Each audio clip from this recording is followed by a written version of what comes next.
So yeah, fun fact about playing at Carindale, it's full of casual players. Most people who show up to play would struggle to name the cities of the Sword Coast, yet alone put them on the map or correctly identify the city from Honor Among Thieves.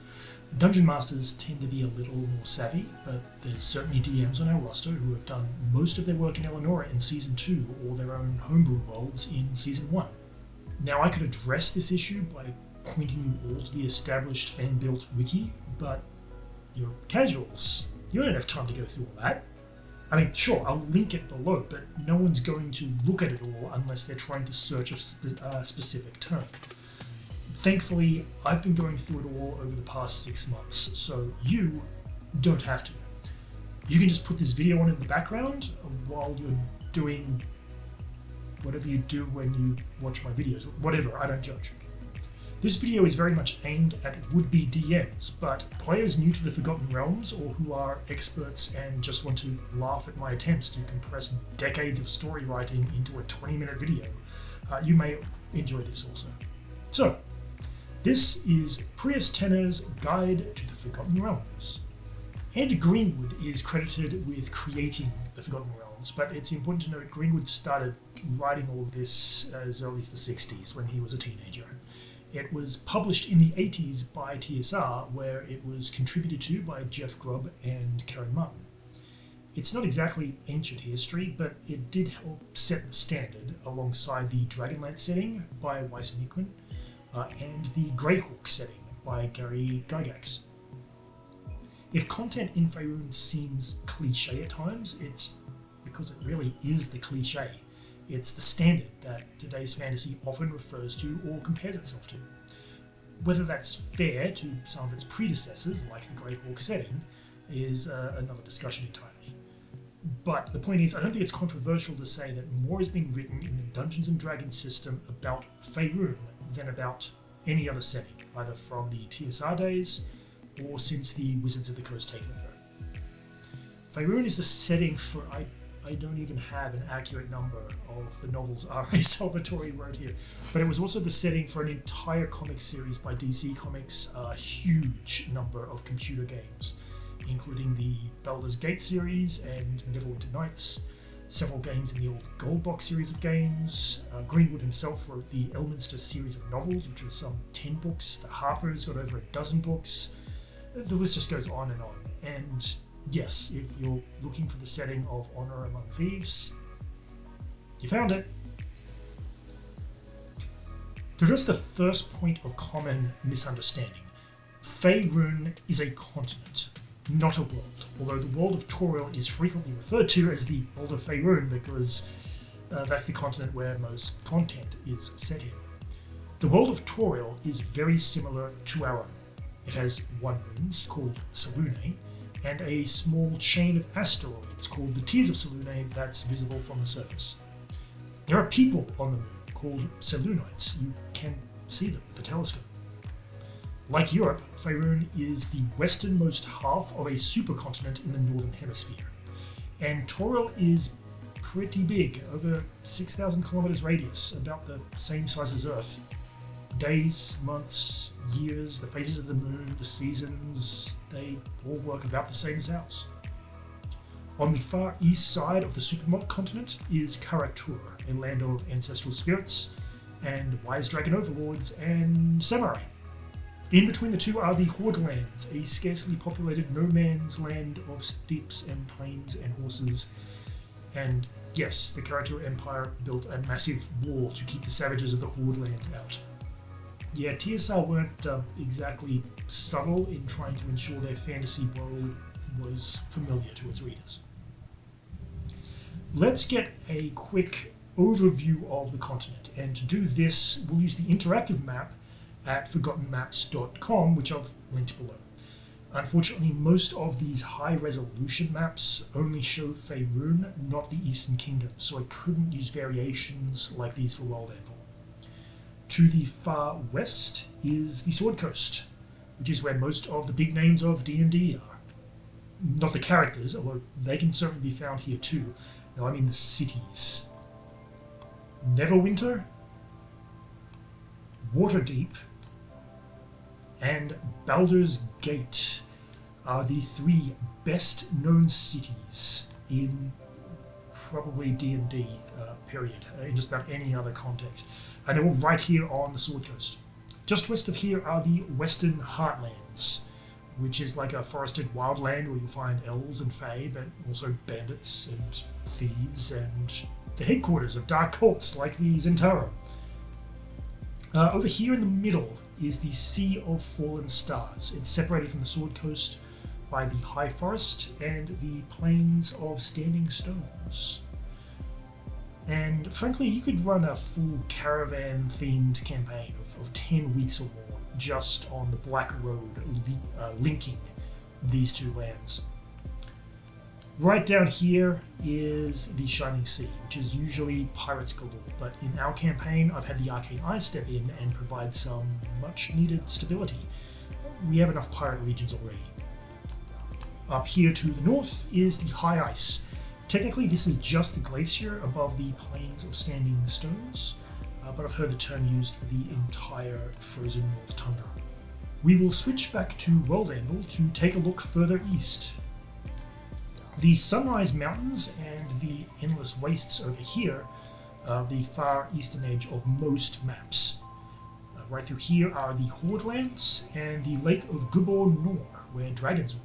Not much has been done with these Southlands, but they tend to be given over to Yuan-Ti and Serpentmen, or the Yak Men of the East.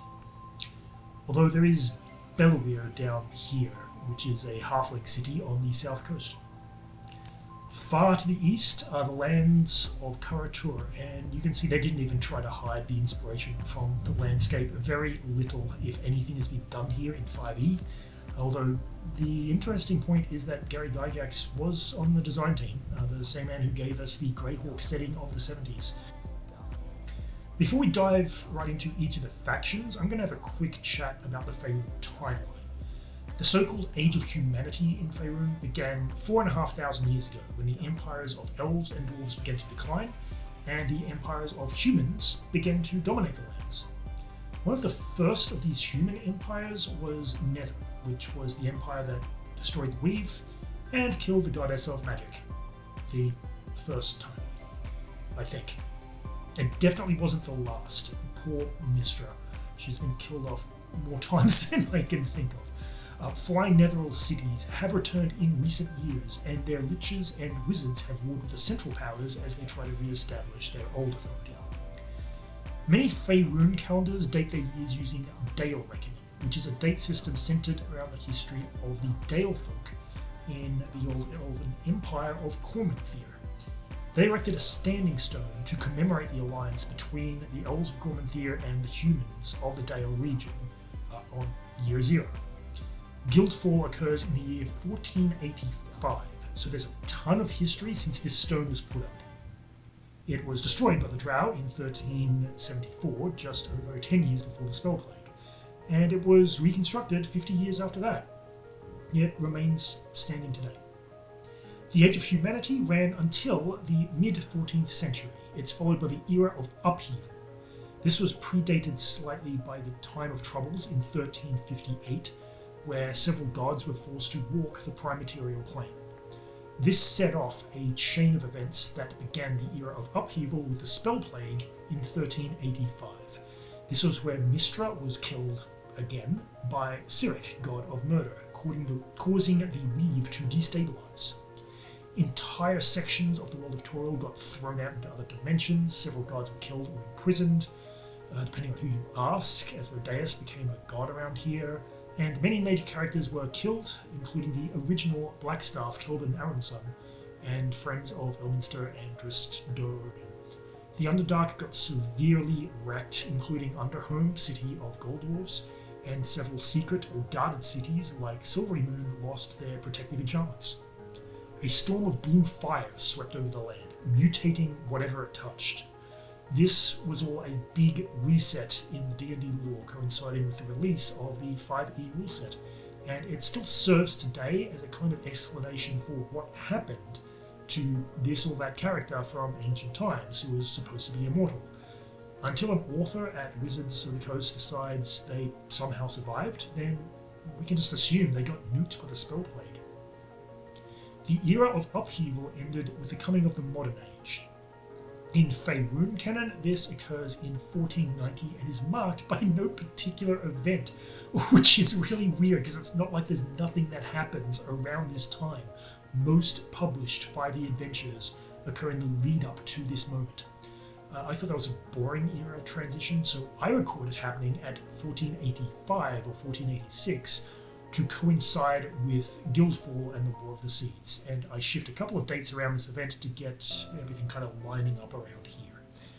This coincides with the events of the movie Honor Among Thieves in Neverwinter, the Infinite Crisis in Baldur's Gate, that was the events of Baldur's Gate 3, and the crashing of a Netherese city into Mithranor, that was the culmination of Elminster's duel with an ancient Netherese arcanist named Tanthor. This all corresponds roughly to the Second Sundering, which is where much of the wider effects of the spell plague got undone in some kind of weird nostalgic flip back of the lore. This all happened in the years between 1482 and 1487, and in our universe I like to condense many of these events to occur and resolve around 1485 to conveniently explain the guild's absence from all these events with Guildfall. Mystra became reborn along with several other ancient gods such as Tyr, and the Weave was fully restored. Several regions of space that were separated from the world of Toril were turned, and the landscape ended up looking much like it did at the beginning of the 1400s. All of this sounds great, but the Second Sundering is usually described as a calamity, and yeah, it wasn't all roses. A great many people were killed in this upheaval. Abdel Adrian, the hero you play as in Baldur's Gate 1 and 2, either got murdered or turned into a Baal monstrosity and killed by adventurers. No one really knows which. It's the events in the Murder in Baldur's Gate adventure pack. So, the lands of Faerun have gone through a period of great upheaval and suffering. Gods have died, others have been reborn, heroes have lost friends, some lands have lost heroes, and all this comes to a head 15 years ago. But most of the lands do survive despite great adversity. Things were calming down. And then invaders from another world show up, and we enter Season 3. In Faerun lore, most nations are just the local lands around a capital, forming little more than a city-state. Even established alliances, such as the Lord's Alliance, are little more than non-aggression pacts and trade agreements whose members might respond to a common threat. This was just unworkable from my side. It can be fun to build empires and do the hard work of bringing peoples together, and that might form the beginning of many a homebrew Forgotten Realms campaign. But we're doing stuff in the multiverse here and don't really have time for that. So in response to the threat from this other world, the nations of Faerun panicked and formed distinct factions, each with their own approach to the dangers posed by soil and the potential for any of them to be the target of an interdimensional crusade by anti-wizard nutcase paladins. For the record, I don't hate paladins. No, really, I don't. Understanding the Forgotten Realms really means understanding the Sword Coast and everything that affects it, as the vast majority of content written either occurs here or is influenced by the people here. The Sword Coast is the far northwestern coastline of Faerun. The primary cities of the Sword Coast are Baldur's Gate, Waterdeep, and Neverwinter, and there's a better than average chance that if you've picked up a book set in the Forgotten Realms, it's set in one of these three cities or has much to do with it. The ruling lords of these cities form what was called the Lord's Alliance, which you'll find on the wiki. Also of note are Neverwinter's longtime rival to the north, Luskan, the frozen frontier of Icewind Dale to the north of Luskan, and the favourite city of bookworms called Candlekeep, located south of Baldur's Gate. What you won't find on the wiki is the Lord Alliance's expansion into the faction of the Western Alliance, where the cities of the Sword Coast have formed the beginnings of a true nation, and have included neighbours such as Arn, Muran, and the Moonshade Isles. I have described Neverwinter as the most powerful city on the Sword Coast, and while this isn't canonically accurate in the Forgotten Realms, it is true that Neverwinter is by far one of the most influential cities on D&D lore overall. This is the setting of the movie Honor Among Thieves, the setting of the game series Neverwinter Nights, and the MMORPG Neverwinter Online. Neverwinter is sometimes called the Jewel of the North. It's a city of craftsfolk of all descriptions, including gardeners, and it's famous for its fabulous gardens and orchards. It's positioned right up here on the northwest coast, near the edge of the northern glaciers and the ice fields on Icewind Dale. I won't go into a full history course of Neverwinter, or we'll be here all day, so here's the short of it. Before the spell plague of the 1300s, the city was ruled by the Alagondar kings, and they're credited with being mostly fair and just rulers. We'll just sweep the story of Neverwinter Nights under the rug as we say that. Seriously, he's always described as a fair and just ruler, but some of Lord Nasher Alagondar's decisions in that game's story arc are really quite questionable. The city was nearly destroyed by a volcanic eruption in 1450. Blame Zastam again. During which all of Lord Nasher Alagondar's descendants were supposedly killed, although someone always tends to pop up trying to claim some kind of ancestry or loose, vague connection to the family tree back to him. And then the city was rebuilt under the rule of Dagult Neverember, who was formerly a Lord of Waterdeep. In our universe, the events of Honor Among Thieves occurred in Neverember's rule sometime around 1485, during Guildfall and in the Guild's absence. Here's where our universe departs sharply from established lore. Shortly after Guildfall, Lord Neverember disappeared and is presumed dead after the return of Valindra Shadowmantle, who killed most of the old guard and nobility with a vast undead army. The population was saved by Lady Amber Mills, now known as the Deathsbane for her role in Valindra's defeat. Most of the internal intrigue of the city can be traced back to that old animosity between those loyal to the old Alagondar kings, who sometimes call themselves the Nashers, and those loyal to Lord Neverember. Modern politics mostly boils down to pub fights between old loyalists of these two factions, but have a care, it doesn't matter who you are or which tavern you're in. Bad-mouthing Lady Amber Mills is a surefire way to earn a right hook to the jaw. Not everyone agrees with the decisions she makes, but she is universally loved and respected here. The machinations of Tay are a constant theme in Neverwinter's recent history. There is a Dreadring fortress somewhere nearby, and since the Tay Civil War in the 1470s, Zastam of Tay, we'll get to talk about him later, will try to reactivate this fortress, which would kill everyone in the city. Neverwinter is hardly the only Dreadring in existence, so why Zas keeps coming back to this one in particular is anyone's guess. Both of Valindra's assaults on the city and the events of Honor Among Thieves were all attempts by Zas to access and activate that Dreadring. Despite this, Red Wizards were still allowed inside the city to trade until the rule of Lady Deathsbane. Waterdeep is the largest city on the Sword Coast and arguably the largest on Faerun. It's a massive population centre and home to the Yawning Portal and to that lovable monstrosity beholder called Xanatar. It's also where the Chosen of Mystra, the goddess of magic, often meet. It's the usual home of Elminster, arguably the Chosen of Mystra, who is a character created by Ed Greenwood himself. Waterdeep is ruled by the Open Lord, currently Lady Laeral Silverhand, who is also a Chosen of Mystra, and by 15 hidden lords whose identity is kept secret. The city is huge, it's rich, it's diverse, and it's basically impossible to record everything that goes on in here. Laeral was a lover of the now deceased Khelben Blackstaff, the original Blackstaff, and has ruled here in Waterdeep only since the 1480s, although she is now over 700 years old. Many of the most pivotal moments in Faerun's history have either occurred here or been sparked by events here. In the time of troubles preceding the Spell Plague, when gods were forced to walk the prime material plane, Waterdeep was their battleground. It was during these events that the current god of the dead, Kelemvor, was deified, alongside Cyric and a restored Mystra. Not that that would last long. Cyric would then murder Mystra and trigger the Spell Plague. Waterdeep is built around Mount Waterdeep, a rough, rocky mountain to the west of the city, on top of which was built Castle Waterdeep, where most of the central government lived and worked. Beneath this mountain was the Undermountain, a dungeon of interconnecting caves that led to the Underdark. The rest of the city was divided into sectors called wards, including a dock ward, a trade ward, a field ward, etc. To the south of Waterdeep is Baldur's Gate. This is the merchant capital of the Sword Coast, although Waterdeep itself often competes with it for this title. In Baldur's Gate, trade is entirely liberal.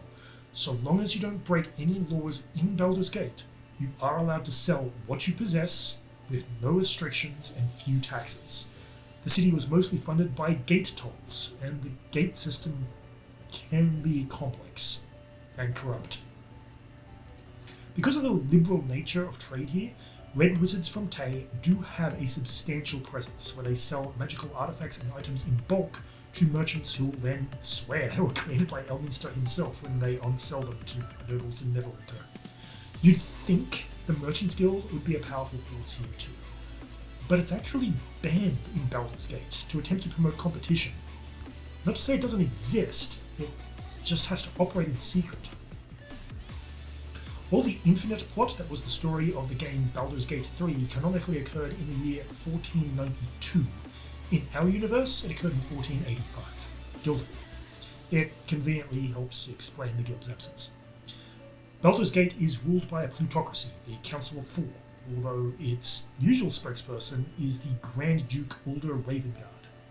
Our law uses the good ending of the Infinite Crisis, resulting in the restoration of the Council of Four and the presumed death of the Tyrant and Chosen of Bane, Enver Gortash. I won't say too much about Silverymoon, save to say it was founded in the 7th century on ground sacred to the goddess Maeliki, patron deity of rangers. So it has always been a city built in a wood elven style, which is to say it works with nature rather than against it. We're not talking full treetop cities here, it's not built into a forest, but there is that distinctive effort to preserve the landscape rather than clear it. It's divided into two sides, north and south of the River Rorvin, pronunciation of that, and has dwarven tunnels dug underneath it. Its ruler is titled High Mage. Yeah, the Divine Order's crusade against wizards won't find many fans in this city. It was long ruled by Alustriel Silverhand, chosen of Mystra, and it is currently ruled by her son, Mithra. To the northwest of Silverymoon is Mithril Hall, set into the mountains called the Spine of the World. This is one of the greatest dwarven strongholds of Faerun, a mithril mine and seat of power of the Battlehammer clan, and the base of operations of Drizzt Do'Urden's friends, the Companions of the Hall. Interestingly, the dwarves here have made peace with their longtime foes, the orcs of the Many Arrows tribe, shortly before the Spell Plague, and that peace has held for over 100 years since. Further again to the northwest is Icewind Dale, where the free 10 towns still presumably stand. Maybe they needed to be rebuilt after whatever happened in the Rime of the Frostmaiden adventure, but per our law, all 10 towns are still in existence. Survival in this frozen wasteland is difficult, and many free folk and the barbarians turn to worship of demons and dark gods, though for the most part the townsfolk remain mostly neutral. This is the site of many a battle between the Baelor Urzul and Drizzt Do'Urden. The Moonshade Isles and the Southern Kingdoms are the other major regions of the Western Alliance. The Moonshade Isles is a loose collection of island baronies, petty kingdoms, and fiefdoms. The most powerful of them, King Derid of Alaron, is trying to use the excuse of the tumultuous times to unify them. The Feywild barrier runs very thin in these isles, and elves and fey creatures will interact openly with mortal races here. Unfortunately, the islands also have a lycanthropy problem. Between Baldur's Gate and Waterdeep lies Candlekeep, which I'll just describe as the Library City. Not a library city, the Library City. To the south are the kingdoms of Aman and Murendin. Aman was a merchant kingdom that has been nearly destroyed by war with Murendin, but most of the humans of the area still identify as Amnic. Murendin is a nation of greenskins and ogres, mostly orcs, who keep humans as slaves.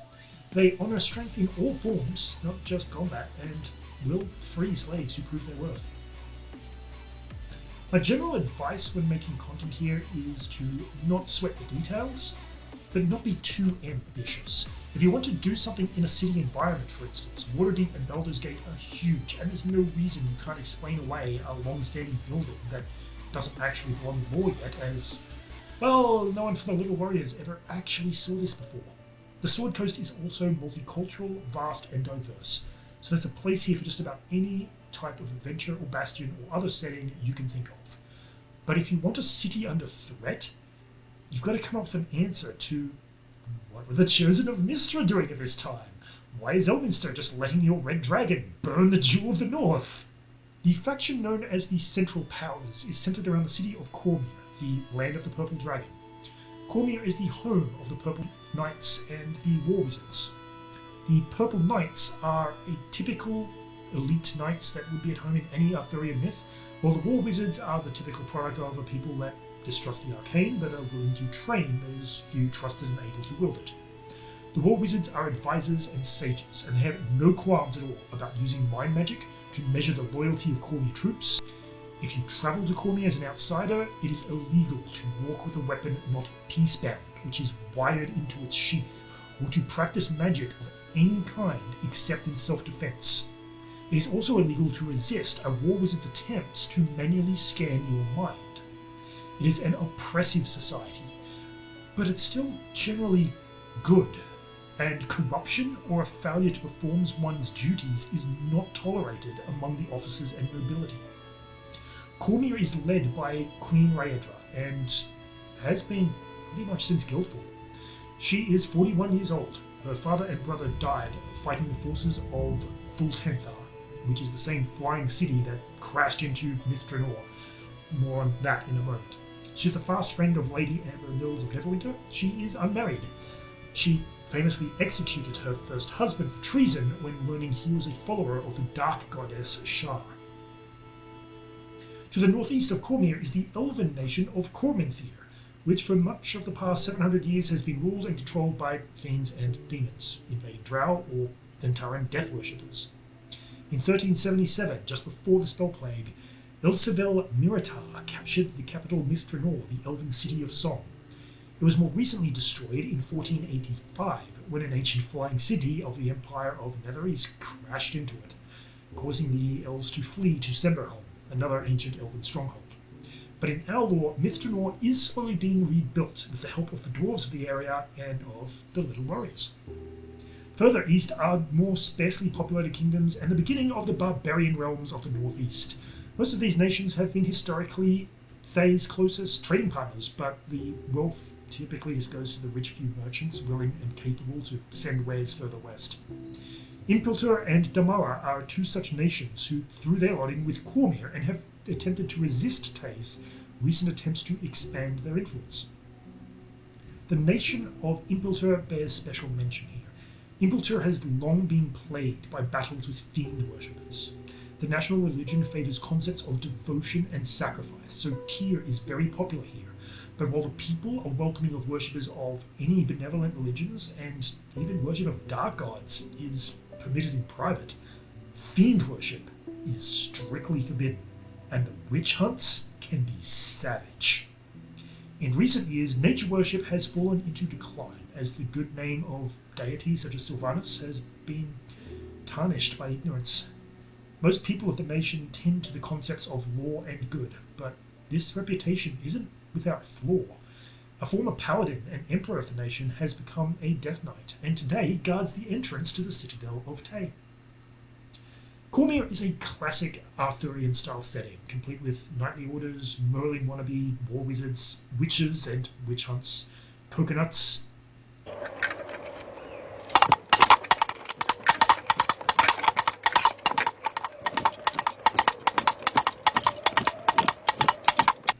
crusades and sacred quests, and ladies of the lake. But frankly, the Greyhawk setting features an entire world of this stuff. Cormyr will likely be more interesting in light of how it reacts to the Divine Order, which is the Greyhawk Kingdom's invasion of Faerun, as the people and culture of Cormyr is pretty well aligned with the Order and its goals.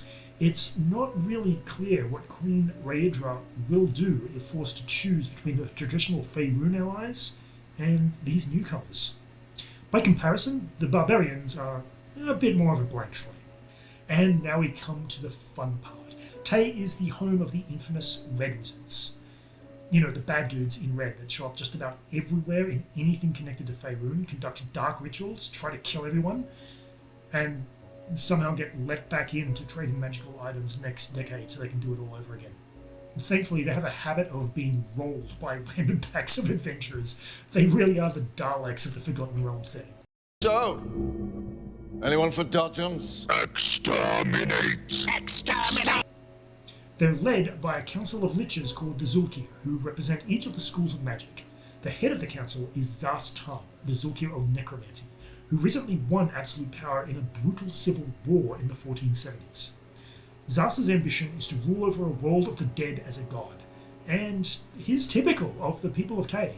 Not that they share his plans, but Tayan culture generally glorifies the pursuit of personal power. They believe fortune follows those who are strong-willed and ambitious. Red Wizards are trained from early childhood. They heavily specialise in specific schools of magic.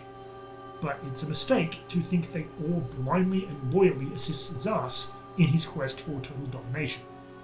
Many of them do, but many others are effectively wizards in exile who held allegiance to the losing side of the civil war, and they seek to undermine Szar every way they can. Either way, they serve as merchants while outside Tay.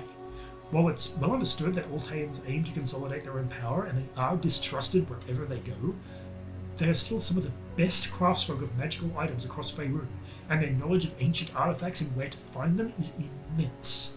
If a noble or adventurer is after a magic item that does something specific, a Tay trade enclave is usually a reliable source. It's not just the Red Wizards either. Whether abroad or at home, Red Wizards are protected and served by dark classics of Kozoth, the god of fire, gladiatorial or slave armies, or the Tayan Knights. At home, their forces are further supplemented by elite cavalry, such as the Black Unicorn Riders, an all-female cadre on their corrupted unicorn mounts, or the Dread Legion, a unit of flying griffin cavalry. They also summon fiends and undead monstrosities to their aid. Tay itself is an inhospitable region of volcanoes, of choking ash and mountains devoid of vegetation, so the nation's recent conversion into a land of mostly undead suits it really well. Tay is also home to a vampire aristocracy, and on Taymount, the mountain regularly blasts smoke into the atmosphere, obscuring sunlight and allowing vampires to walk about in the daylight hours. To the north of Tay are the lands of Narfell, Rashaman, and the North Country. Historically, these are barbarian nations who worship dark gods of frost and death, or devils. It would be a mistake to dismiss them as simple primitives. Life in these lands is harsh, and those who survive here are, by nature, hardy and formidable. But they've never been great in number, unlike Tay, which is rich enough to supplement its population with a steady supply of slaves. These northern kingdoms have been absorbed into Tay in recent years, and although they're publicly protectorates, or independent states under Tay's protection, everyone there knows that they're devoted servants of Szar's Tam in all but name. But it's how and why they're absorbed that gets interesting. It happened suddenly. In the past few months, as a new invader appeared on the lakes of Gubernor on Tay's eastern flank. Some shamans and ghost speakers of the land bordering the Endless Wastes speak of these invaders being true wolves in sheep's clothing. They appear holy and righteous, but they are pawns of powers even darker than Szar's Tam's undead. The armies of Tay are so commonly used as the big bads across Faerun now, it's basically a cliche. This simplicity can be fun, and it certainly has a place in our world. We have many a plan for Szar and his lovably predictable brand of ambition this season, and there's room for his followers to also get up to all sorts of twisted evil stuff around him. But there's also plenty of room for intrigue here. I think the losers of the Civil War scattered around the continent provide great complex villains or pseudo-allies. It's kind of hilarious how the WotC kingdoms came together. The kingdoms around the south edge of the Sea of Fallen Stars are as diverse as they are chaotic. There's the highly ordered and change-phobic nation of Mulhorand, the gladiator nation of Chesenta, and the mercenary hordes of Turmish. There's the superstitious merchants from Chondath who mistrust all things arcane, living right next to both those in Chesenta who typically agree with them, Termish war wizards who most certainly don't agree with them, and the Untheric peoples who just ignore them all while looking for answers in ancient Imaskari relics from the desert. Just to make things worse, these lands include some of the most heavily impacted by the Spell Plague, including some that got shunted off to another planet. So what the lore says is going on here really depends on what date's on the map. So I rolled with it. The Earthwatch Kingdoms are the factions that basically shouldn't exist. It was created in a panic, as everyone here realised they were just too far south or east of any single powerful entity. Lady Deathsbane and Queen Rhaedra might care if these kingdoms were annexed by either the Tay or whatever's invading them, but their priorities would be protecting their homes, and they wouldn't be able to do much. I won't go into detail on most of these kingdoms, as frankly there's not much established lore after the Spell Plague, so they're great blank pages, great sandboxes. But I do have to cover some of the history of Chesenta, which have to be one of my favourite little gems of a kingdom in this world. Chesenta was founded close to 3,000 years ago, and it always had a little militaristic bend to it. Passionate is how people are described. They never do anything by halves. They do practice slavery, particularly against elves, and they have also been enslaved. They have even come to worship some of their gladiatorial heroes, in some cases worshipping them as they kept said heroes as gladiatorial slaves. In the 10th century, they were freed from the rule of their neighbours, and today's allies, which was the Untheric Empire, by a war hero called Chazar, who also happens to be a red dragon. Chazar was also worshipped by a cult as a god, but disappeared in the Spell Plague, only to return, go insane even by red dragon standards, and try to destroy the capital of WotC. He was slain by the city's current ruler, Shala. When it comes to the Mirthwatch kingdoms, lean into the chaos. These are allies purely of convenience. These nations have spent thousands of years stabbing each other in the back up until now, and are only fighting together out of panic when the Divine Order showed up. The Arcane Eye is entirely a product of my own creation, but it's centered around its founder, so I'll largely leave discussion of this faction when we get to the characters. These people are a pure magocracy, led by a council of wizards who are, we'll just say now, a coalition of the willing. The capital is Umpur, which until recently was a city that worshipped Tiamat. Yes, that Tiamat, but today is being rebuilt into a centre of learning and enlightenment.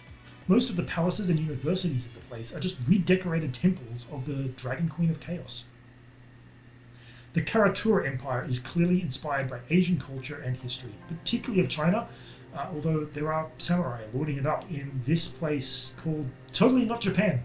This is not a place you will find traditional Nordic fantasy setting with elves and dwarves and men. This is a land of dragons, ancestral spirits, flippant ninjas, because of course there are great walls, and you know what, actually I haven't read anything about terracotta warriors, but I'm sure that there's somewhere. In Karatura society, law and order are valued above all, and the laws are set by tradition and reverence of one's ancestors. But the land's history is woven with interconnecting and sometimes conflicting traditions. Little is valuable in established lore about what happened after the Spell Plague here, so I filled in the gaps. The lands are long troubled by the rivalry between the Karatura Empire and the Tu Lung Empire. During the Second Sun Reign, a succession crisis broke out as the old Emperor of Karatura had no sons, so ambitious lords did what they do best and plunged the land into war to bid for the princess's hand and the right to assume the throne. A former little warrior and fourth son of the Tu Lung Emperor, Wei Dan, presented himself as an alternative. He would wed the princess but assume the role of prince consort, and in exchange the Tu Lung Empire would acknowledge the new Karatura Empress as ruler of the entire continent. Wei Dan may have omitted some of those details of the deal to some of the lords at home in Wei. Not all of the southern lords are entirely happy with the new arrangement. Karatura really is a land where you can freely lean into every stereotype about Asian fantasy you can think of. But before doing that, I advise taking a good look at the chromatic dragons in the new stat blocks and the revised monster manual, as I think this could be an excellent land to stage content feature. Dragons take a much keener interest in the affairs of mortals here than they do in other lands, and dragons in human form frequently take on the roles of advisors or even lords of critical frontier fortresses to ensure the order of the land is preserved. Like any feudal lords, they don't always agree with each other, and while killing a noble dragon guardian is probably an act of sacrilege, beating into one until it surrenders might be a necessary evil. They're not above trials by combat to determine if adventurers are worthy before sending them on quests either. I will mention 4 more organisations that aren't really factions, but they play a central role in many of the tales across Faerun. A 5th such organisation, the Red Wizards, we've talked about already, and I'll largely skip the 6th organisation, the Divine Order, because they actually come from another world. Basically, I'll leave that to you to read up on in World Anvil if you are interested in getting involved in the new interworld conflict between the Divine Order and Tale. So to start with, the Harpers. The Harpers' origins are nebulous. Elminster refers to the tale of the Harper's creation as the Hidden Tale.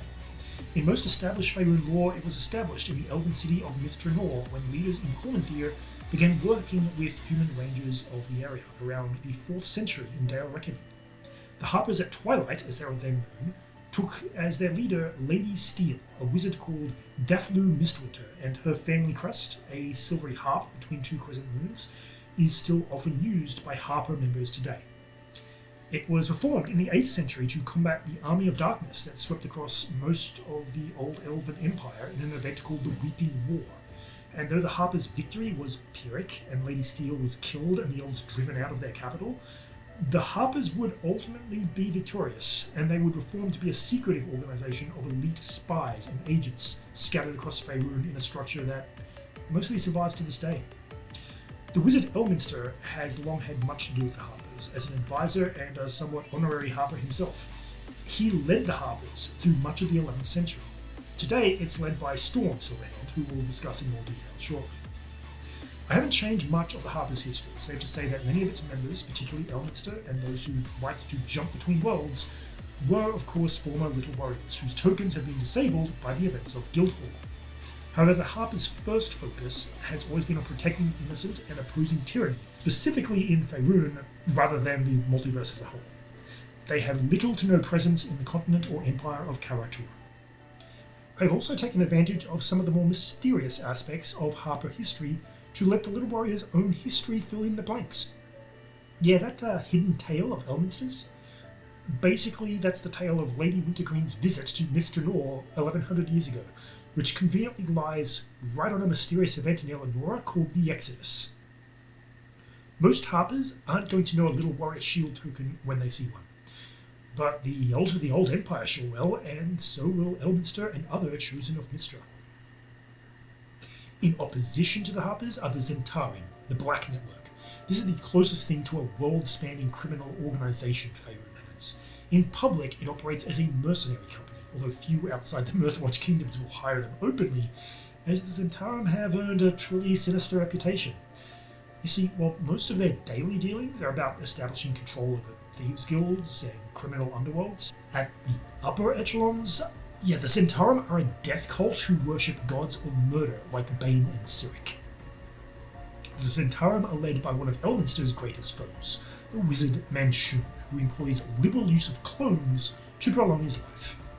Their headquarters is Darkhold Keep, positioned on the boundaries of the Western Alliance's control, due east of Baldur's Gate and just west of Lorbalth, where it controls an illegal slave trade to the Mirthwatch kingdoms. But their mercenary armies have at varied times conquered cities all across the continent, as far away as Mithranor, which they took as a stronghold for much of the era of upheaval. Their banner is a white serpentine drake diving down into a field of brown flames, all on a black background. It's important to note that not all Zentarim are, by definition, evil death cult worshippers. Most rank and file don't know or don't care what their organization's plans are at the upper levels. They're just common thieves wearing the Zentarim colours because that gives them street cred, it helps intimidate people, and occasionally it grants them protection or support from outside town that they wouldn't otherwise have access to. All that's usually asked for in return is information. The Zentarim cult leaders aren't stupid. They know that to push their own agenda too hard or too frequently would only drive such allies away and towards cooperation with the Harpers or other similar groups. The Zentarum have also at times worked against other evil organizations, when it suits them, or when those organizations threaten their interests. For instance, they helped thwart the attempts of the Red Wizards and the Cult of the Dragon to free Tiamat quite recently, only 12 years ago, as such an event would only destroy lands and civilizations that the Zentarum control or would like to control. Manchun, for his part, has abandoned his obsession with destroying everything Elminster loves. Although, given he's already responsible for the recent death of El's wife, I doubt the old sage himself would hesitate to disintegrate Manchun's latest clone if given a clear shot. Two more organizations played a part of the dark cult spread across the land. There are many such cults, but two stand out as particularly noteworthy. The Dark Justicar are servants of Selune's dark twin, Shar, Lady of Loss. Our lore has them most active to the east and north of Baldur's Gate in the Fields of the Dead, but chapters of their order are hidden in many major cities across the land. Their goal is to return all existence to a land of night, to the primordial existence before the light of the sun, for as they put it, there was no pain before Selune set the sun to flame. The second cult is the Cult of the Dragon, who used to be centered in Aumar but are now rather scattered and disorganized. They worship Tiamat, goddess of evil dragons and an engine of destruction, whose release would herald the end times and an apocalypse to dwarf that of the spell plague. Interestingly, they can be found not just here in Faerun, but on other worlds as well. The danger of teleporting between worlds without a shield token always was that you'd lose your mind. I guess you need to have a mind to lose one. We'll take a look today at 5 characters of established lore and 2 more of my creation that help embed Faerun's timeline into our own. We'll start with none other than the fabled Elminster himself, Ed Greenwood's own creation and central character. Then we'll visit R.A. Salvatore's Drizzt Do'Urden and the Companions of the Hall, and 3 of the 7 Sisters. My own creations are Khelben Blackstaff Thun, technically my own character, but heavily based on the original Khelben Blackstaff, and Amber Mills, who, until I became Lawkeeper, was, I think, a little more than an NPC vendor in the MMORPG Neverwinter Online, but she is a major player in recent events tying Guildfall to the present day. Elminster Aumar was born a prince some 1300 years ago and grew up hating all wizards and magic. For good reason. His parents were killed by the tyrannical mage lords of the area, and much of his early adventuring days were spent targeting these evil wizards. His kingdom, Atalanta, would have stood roughly where a small settlement called Secomber now stands on the road east not far out of Waterdeep, although no one recognises this nation today. He was taught to respect and eventually revere magic, however, when he fell in love with an avatar of the goddess of magic herself, Mystra. He would become the goddess's chosen, kind of champion. And although Mystra names a rather large number of prominent spellcasting NPCs as her chosen, Elminster can perhaps lay claim to being one of her first and most consistent champions. During the 8th century, Elminster was entrusted with the raising of 3 of these 7 sisters, daughters of another avatar of Mystra with a tragic origin. Dove Silverhand would die in the events of Guildfall, but the other 2, Laeral and Storm Silverhand, survived. Laeral is to this day the open lord of Waterdeep, while Storm, we'll get to her in a moment. The other sisters were raised elsewhere. Much of Elminster's later life would be shaped by the relationships with the 7 sisters. He would marry one of them, the symbol, Alustriel Silverhand, and in the 9th century he would rescue another, Alustriel Silverhand, from his apprentice Samaster, who would become a long-time rival of his and who would go on to found the Tiamat-worshipping Cult of the Dragon. During the 11th century is when Elminster takes on the mantle of leadership with the Harpers. With the help of the original Blackstaff, Khelben Blackstaff, Elminster goes on a recruiting spree and sets up the Harpers for much of the centuries to follow. He then abdicates in favour of younger leaders. However, this almost leads to the ruin of the Harpers in the 12th century, as leadership is assumed by the Harper King, Randor Moonsclan. Randor Moonsclan. Wow, some of these names really just don't roll off the tongue very easily. And the Harper King makes a right royal mess of things. He pulls the group into pointless conflict with the Red Wizards and eventually tries to settle things by making alliances with all the wrong people, including liches and cult members. All this happens as Elminster picks a universal fight with aberrations called Malorgrin. I'll check again the pronunciation on that. These events were called the Harpstar Wars, and are usually referred to when anyone asks why the Harpers insist on working covertly in the shadows rather than banding together to form armies. Because last time they formed an army, this is what happened. In the 13th century, Elminster would meet the love of his life, the aforementioned Alustriel. He did this the way most great romances of Faerun start. He tried to kill her in a spell-slinging duel. To be fair, Alustriel was losing control of her powers and had already killed many mages in the east. They would go on to rescue several Harpers taken captive by the Red Wizards. Then we come to the time of troubles, where gods were forced to walk around Waterdeep, and things get really messy. The short of it is, Elminster would become a companion of the adventurer Midnight, who would become the new Mystra and Goddess of Magic in 1358. Things are really gathering pace for the spell plague here. In 1372, Elminster enters Hell to attempt to close a portal and gets trapped there and tortured, and is rescued by his lover, Alustriel. And then we get to 1385. Midnight's old companion, Cyric, decides to murder the Goddess of Magic, and all hell breaks loose in the spell plague. Poor Alustriel nearly goes insane, and El and Alustriel's sister, Storm, quest across Faerun, closing interdimensional portals, gathering magical items they can use or consume to help calm Alustriel's madness. We cycle forward about 100 years to reach El's apparent death at the hands of Manchun, the leader of the Zentarum, in 1479. Elminster is forced to exist basically as a ghost, riding shotgun on various other mortal bodies, until in a final battle with Manchun in the city of Cormier, Alustriel sacrifices herself to restore Elminster's original body, allowing El to melt Manchun's clone. So, who is Elminster today? He's this guy from Baldur's Gate 3, which is basically the same guy he's been for over 1,000 years by now. He has a hawk-shaped nose, even when disguised, so no matter what form he takes, he still has that hawk-shaped nose. And he has a classic broad-brimmed hat.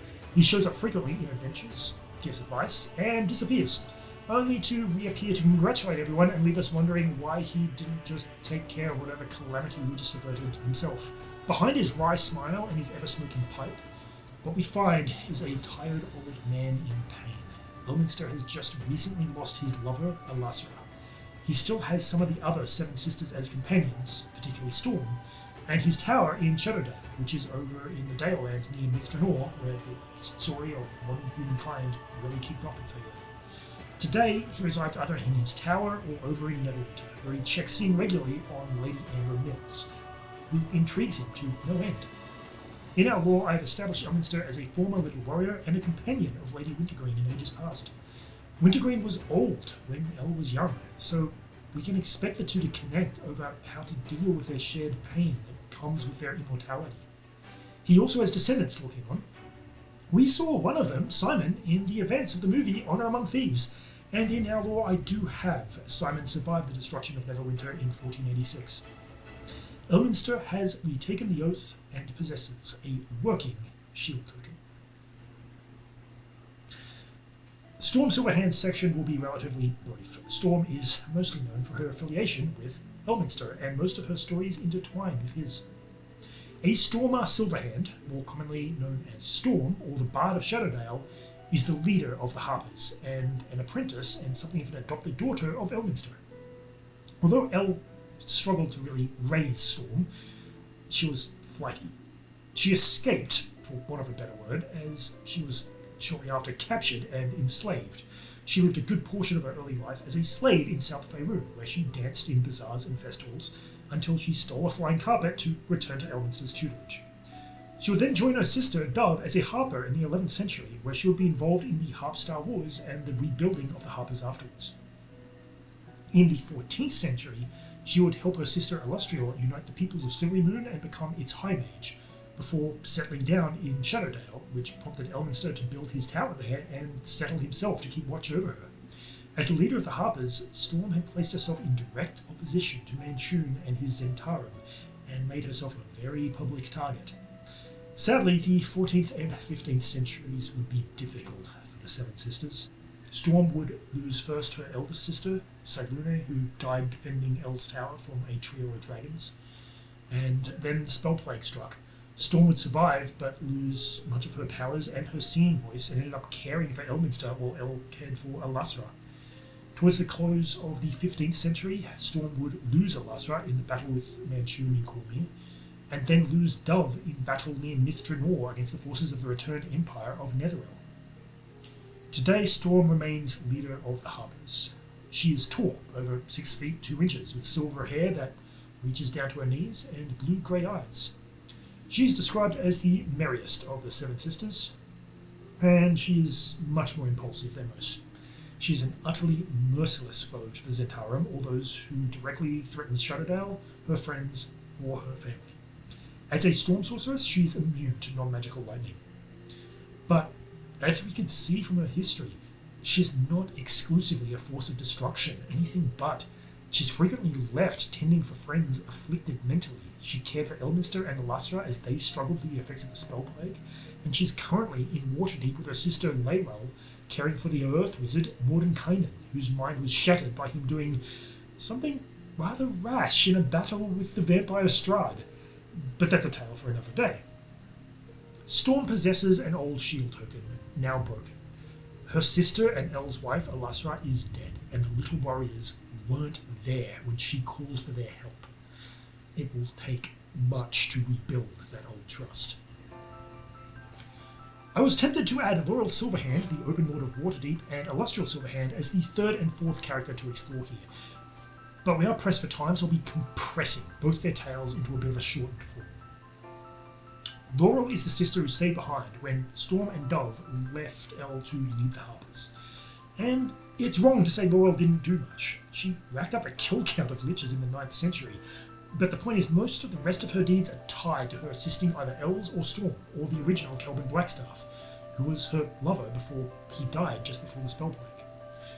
Laeral is a chosen of Mystra, and it was at her goddess's request that she became Open Lord of Waterdeep, kicking out none other than Dagult Neverember to do so, which sent him north to run Neverwinter. Laeral is known for being incredibly organised. She was once driven by a cursed magical item called the Crown of Horns to commit heinous acts, so she tends to feel she has a better grasp of the nature of true evil than most. It leads her to be merciful to the common thief or everyday monster, and an implacable enemy to the Lich or Mage Lord who would use such people for their own ends. She is known as a crafter of many magical items, and in our lore I have her as a former apprentice of Damien Ironbrand, and you may see various artifacts attributed to her showing up across the multiverse. She has 3 children, 2 to Khelben Aronson, and the current Blackstaff is a descendant of hers. Laeral possesses an old shield token, now broken. She was preparing to return to assist during Guildfall, but was warned away by her friend, Reason, who informed her the teleportation circle had been overrun by Nathrael's demons. Her husband's old token, also broken, is now held by her great-grandson, Khelben Thun, who we'll get to shortly. Alustriel Silverhand, the former High Mage of Silvery Moon, is also referred to as Lady Hope. She's a bit shorter than Storm, at 5'11", with the same long silvery hair. While she governed Silvery Moon as a monarchy and a dictatorship, she was known for being the kindest and wisest of leaders in Faerun, collaborating with her subjects and seeking consensus, shunning solutions that relied on force and violence. She was patient, almost impossible to bait into frustration or provoke into recklessness.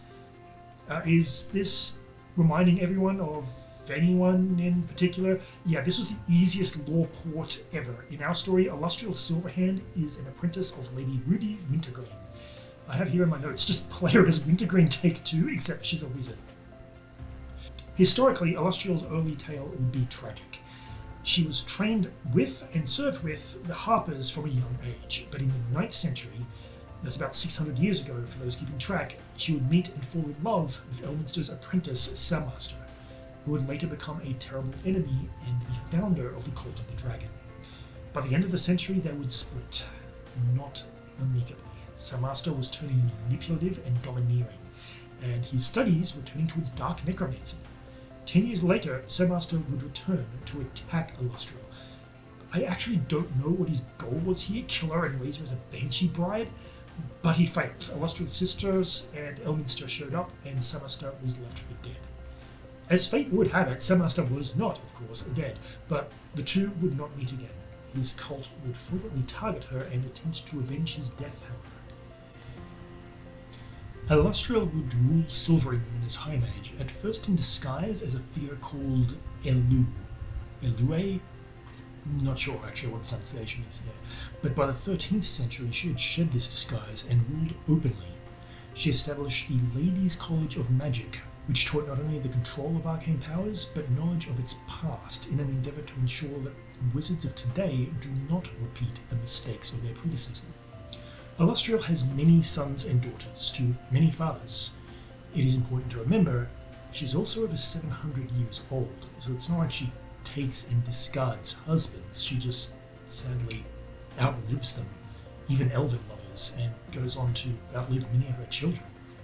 In the more recent 14th century, it was implied she had a crush a mile wide on Drizzt Do'Urden, although officially the relationship has only been described as friendly, despite the fact that she crafted a magical locket with a picture of Drizzt's in it that would grow warm whenever the ranger was near. Yeah, friends. You just keep telling yourself that, girl. Alustriel was believed to have died during the spell plague, but in truth moved to Candlekeep to help her sister Storm attempt to thwart the Lich Larlock from using Candlekeep's protective wards to wrest control of the Weave of Magic.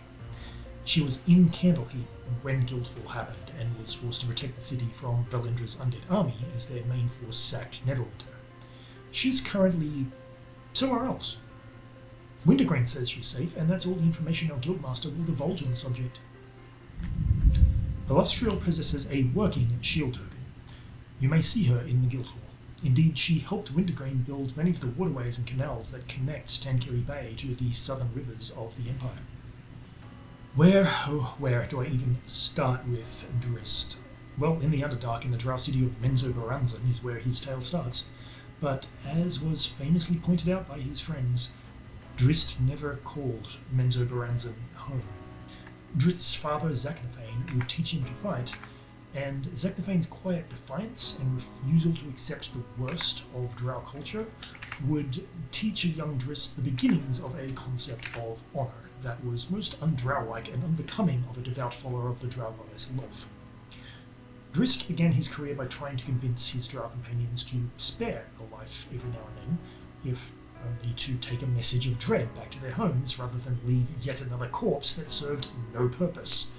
But when he refused to kill a moon elf child, he was marked by the priestess of Lolth for death. His family and house were destroyed, and he turned away from his people and never looked back.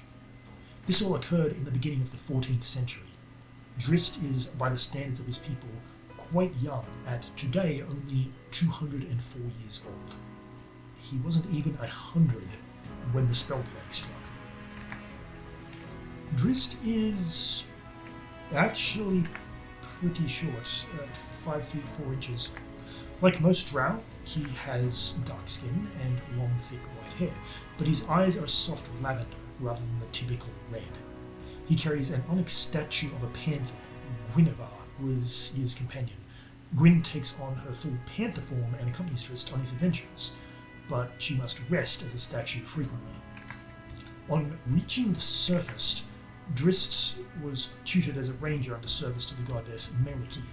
His holy symbol is the bones of a knucklehead trout carved into the likeness of a unicorn by his halfling friend, Ragus. He is now fully accustomed to daylight, but retains his innate drow abilities such as infravision and the ability to summon magical darkness, or fairy fire. As a ranger, he prefers the drow fighting style of dual-wielding scimitars, and I'll just say he was better at it than most, although contrary to some opinions out there, there is a list of those who have defeated Drizzt in combat, and it's a really short list, but it's not 0 names long. One such name was the human assassin, Artemis Entreri, who became a long-term rival in the years before the spell plague, and eventually became a companion of Drizzt in the years following. Entreri and Drizzt would meet in combat many times, and would be forced to withdraw with no clear victor, or one would win over the other only with the assistance from a third party. Drizzt's career on the surface after his training as a ranger began in Icewind Dale, and this is the setting for most of R.A. Salvatore's early novels on the ranger's life. Here he gathered those close friends who would eventually become the Companions of the Hall, so named after they helped Brunor Battlehammer reclaim Mithril Hall to the far southeast of Icewind Dale. The Companions were Brunor himself, his adopted human daughter Catti-brie, who would later become Drizzt's wife, the halfling Regis, and the barbarian Wulfgar. Sometimes Drizzt's panther Gwen is also mentioned as a companion, because why not? Together they would face the forces of Krenishnabob, a sentient and evil crystal of terrifying psychic power that used mortal proxies to attempt to dominate the lands of Icewind Dale, and the Baelor Urtu, who was banished twice, actually all up I think later 3 times, by the Companions. Drizzt would also be hunted by his former people from Menzoberranzan, and he would be forced to kill his sister who had captured him. It was the retaking of Mithril Hall that really put Drizzt on the map of Faerun, and it was after that time that he was invited to Silverhand to meet Alustriel Silverhand. Surprisingly, not a great deal is written about their relationship, other than that they had a treasured friendship, and a personal one, since Alustriel helped heal Brunor Battlehammer from a spider bite during the taking of Mithril Hall, and Drizzt eventually became a trusted presence in Silvermoon and her court. It is important to remember that behind the curtain, Alustriel is Ed Greenwood's creation, while Drizzt is Salvatore's, so there was never any more than winks and nods. And besides, it wasn't long before Drizzt would marry Catti-brie and be officially off the market. It would be Alustriel who would encourage Catti-brie's pursuit of magical knowledge during a battle against the many-arrowed orcs, which led to Drizzt inheriting Catti's magical bow, Toril. The spell plague would not be kind to Drizzt. Almost all his companions, including his wife, would be killed, leaving only Brunor Battlehammer. Brunor and Drizzt would reclaim the ancient dwarven stronghold of Gauntlgrim near Neverwinter, but Brunor would die defending the kingdom from a pit fiend summoned by Valundra Shadowmantle in her first attempt to destroy the city in the 1460s. Although his companions were marked for reincarnation by the goddess Maliki, from Drizzt's perspective, he had been left to walk the world alone. He would gather additional companions, his old rival Artemis Entreri, and Dahlia Sinfell, a Thayan elf. His time between Brunor's death and the Second Sundering is spent poking holes in the plans of Tay and Netheril, and trying to free his pet panther Gwen, who somehow gets stuck in the Shadowfell. Drizzt eventually succeeds and returns to Icewind Dale, where he leaves his new companions and is mortally wounded by Dahlia, only for the original companions of the Hall in their reincarnations to return to him. The companions return to Mithril Hall, where the new King Conrad now rules in Brunor's place. Drizzt would spend the events of Guildfall besieged by a drow army in Mithril Hall. In the years since, Drizzt and Catti-brie have since had a daughter, Brianelle, who is now 13 years old. Brianelle inherits her mother's red hair and her father's lavender eyes. After the events of Guildfall, Whisper would arrive to break the siege of Mithril Hall. Not their first meeting, although Drizzt certainly doesn't remember that. Today, Drizzt and Catti-brie and their daughter have moved to nearby Elvenport to assist there as captains of the guard, while Brunor has reclaimed the fortress at Gauntlgrim. Drizzt is not a former Little Warrior. He might have been offered the position once, but his place and his loyalty is to his friends and his home here on Faerun. And now we get to the relatively young additions to Faerun's lore I've added to tie things together into the story of the Little Warriors of Eleonora. I can't really describe Khelben Than without first describing his great-grandfather, Khelben Arunson, the original Blackstaff. Khelben Arunson was born a half-elf in Mithranor in the 5th century, so he was almost as old as Elminster, and he also became a chosen of Mystra and a resident of Waterdeep. Unlike many of his elderly male wizard colleagues, Khelben was tall, over 6 feet in height, and powerfully built. He had iron black hair with silver streaks, and typically dressed in wizard robes with his signature black staff, but rarely added the Elminster classic broad-brimmed hat. Khelben valued law and order above all things, and his means and methods of protecting that order were often morally questionable. He was a man of many secrets, who would only divulge what information he felt someone needed to know, even his close friends and allies, and he'd only divulge information if specifically requested for it. He did not enjoy public displays of affection, although those few who did catch him unawares did note that he was very gentle and humorous when in private with his family. He was also a fairly good artist.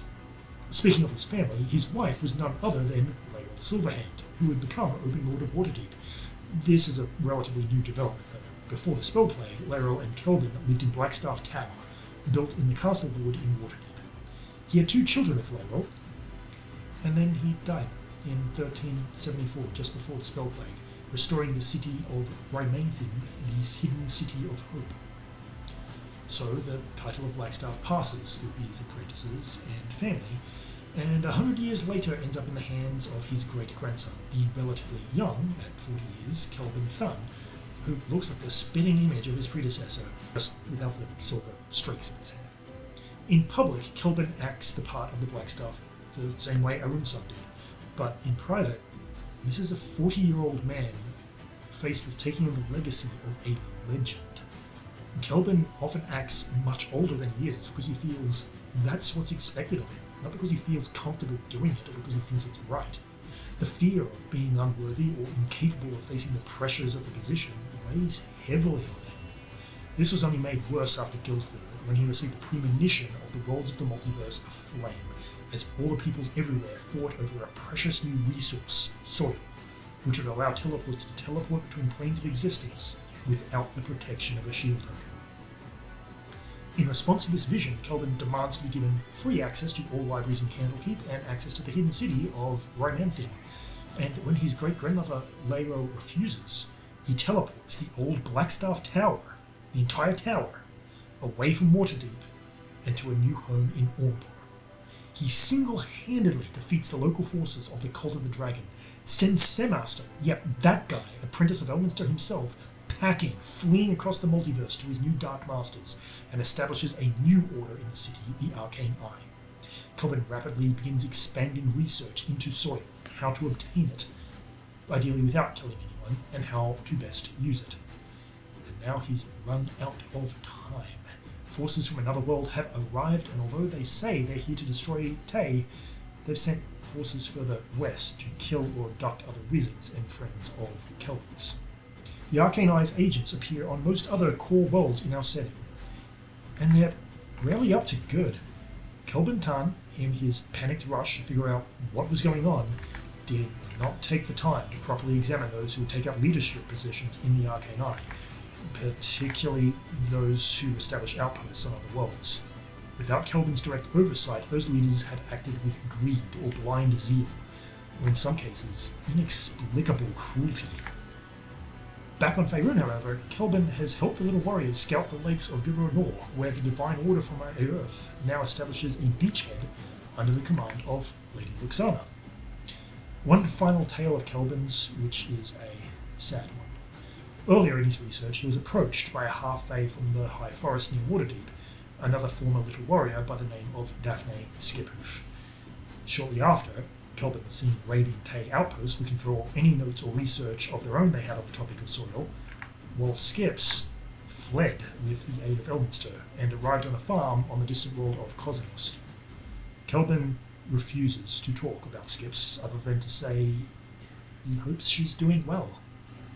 And now we arrive at Lady Amber Mills of Neverwinter, who you may meet if you do anything around the city, assuming Elminster doesn't take you for a spy and disintegrate you. Before Guildfall, Amber Mills was a shopkeeper for her father's clockmaking business in Neverwinter. She herself never took up a trade. She found her fingers too clumsy to achieve much in her father's workshop, but she loved talking to people and was a natural saleswoman. When Guildfall happened, dark rumour quickly spread through the city, but it didn't affect anyone in Neverwinter, right? Their world still had its own protectors, independent of the Little Warriors. To cheer people up, she'd remind them of that, assure them that Daggle, Neverember, and the Greycloaks and the Harpers had it all under control. After all, during the recent troubles with Forge Fitzwilliam, it had been the Harpers who had thwarted the day. The Little Warriors were nowhere to be found. She hates remembering those conversations, but she tries not to blame herself for them. She was 22 and didn't know any better.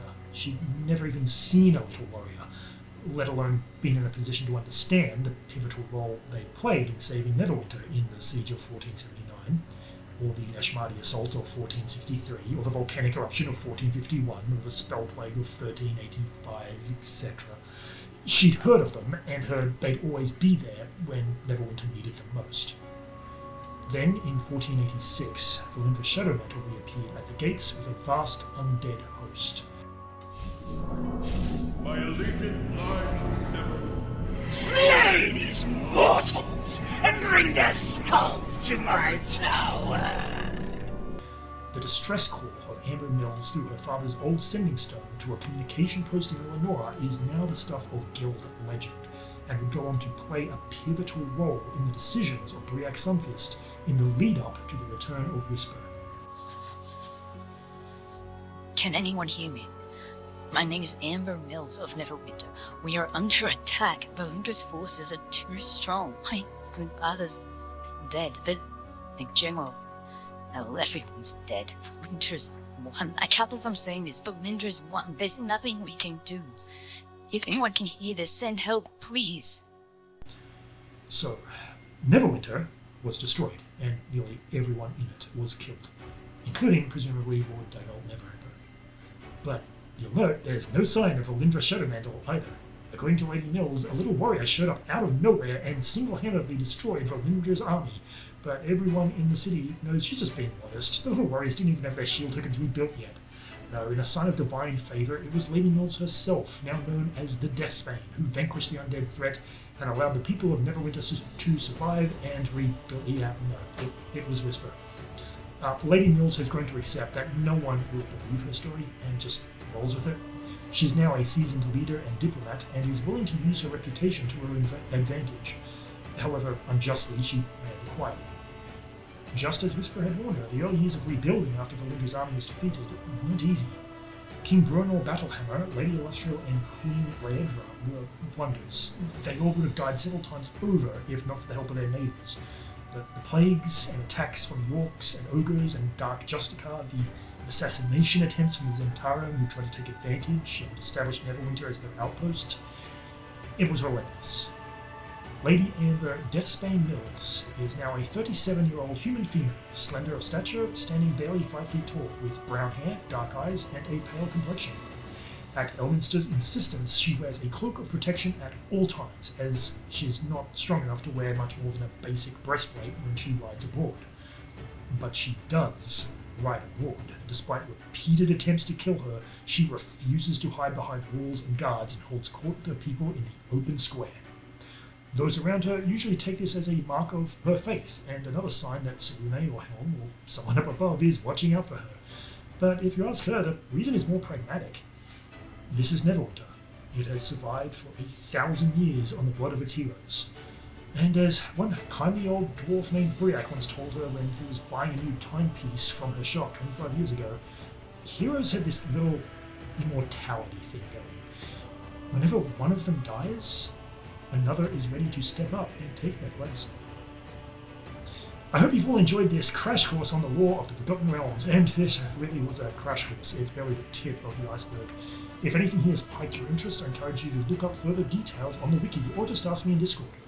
In general, the advice I have for anyone when making content in the Forgotten Realms is just jump into it. The lore is vast, and that should be viewed as a positive. You have so many compelling lands and characters to draw inspiration from. And don't worry too much about butting heads with established lore.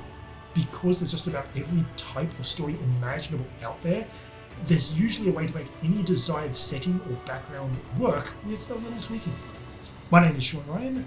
This has been Prius Tanner's Guide to the Forgotten Realms. I hope you enjoyed it, and I hope to see you up again there in Carindale sometime soon.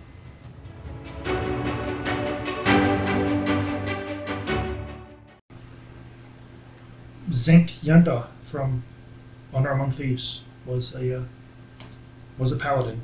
I had no problems with the character. I really liked it.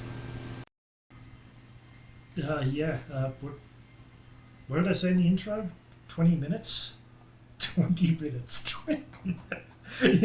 That ain't happening. And we enter season 3.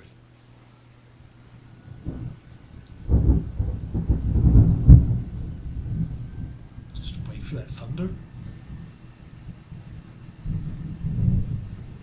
Eddie, like, thank you. Can I speak now? Thank you.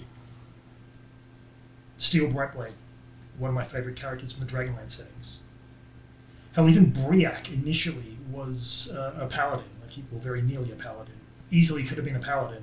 Really kind of suited his. Like, how did we get here? I don't.